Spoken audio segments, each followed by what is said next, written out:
আত্মস্বীকৃত মুনাফিক, স্বঘোষিত মুনাফিকি করলো। এরপরে কিভাবে তারা তাদের এই দেশের মানুষকে শাসন করার লেজিটিমেসি থাকতে পারে, এটা আমার বুঝে আসে না। ইমানের অঙ্গ লজ্জা, এটার এই হাদিস আমি কেন এখানে অবতারণা করছি,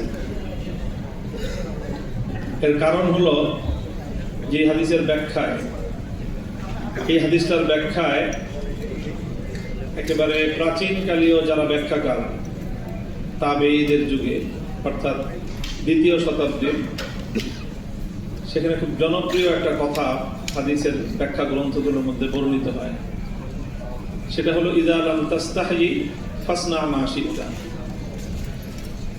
যে যদি তোমার লজ্জা না থাকে তাহলে তোমার দ্বারা পৃথিবীতে সব ধরনের কাজই করা সম্ভব। কেন কোনো অপরাধ নেই নির্লজ্জ ব্যক্তি যেটা করতে পারে না। এই জন্য আল্লাহ রাসূলের মৌলিক শিক্ষার মধ্যে এই নির্লজ্জতাকে রোধ করার জন্য অনেক গুরুত্ব দেওয়া হয়েছে।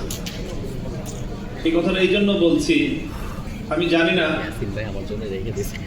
যে একটা রাষ্ট্রীয় দায়িত্বশীল বা যারা নির্বাচিত ব্যক্তিবর্গ, ক্ষমতাসীন মহল, তাদের মূল বা একেবারেই প্রতিনিধিত্বশীল চেয়ার থেকে যখন বলা হয় এই কথা যে আমরা তো শুধু নির্বাচনটা আদায় করার জন্য এই জুলাই সনদে স্বাক্ষর করেছিলাম, আমরা শুধু নির্বাচনটুকু আদায় করার জন্য এতদিন ঐক্যমত্য কমিশনে গিয়েছিলাম। আমাদের তো আসলে ঐক্যমত্যেরও কোনো ইচ্ছা ছিল না, আমাদের সংস্কারও কোনো ইচ্ছা ছিল না, আমাদের তো শুধু ইচ্ছা ছিল যে কোনোভাবে নির্বাচন করে ক্ষমতায় যাওয়া।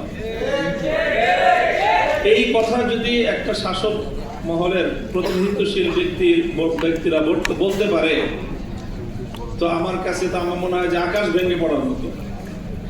এটা কিভাবে সম্ভব?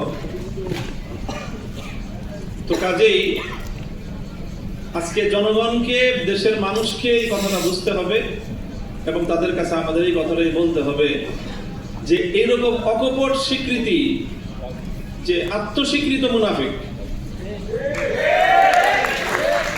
স্বঘোষিত মুনাফিকি করলো, এরপরে কিভাবে তারা তাদের এই দেশের মানুষকে শাসন করার লেজিটিমেসি থাকতে পারে, এটা আমার বুঝে আসে না।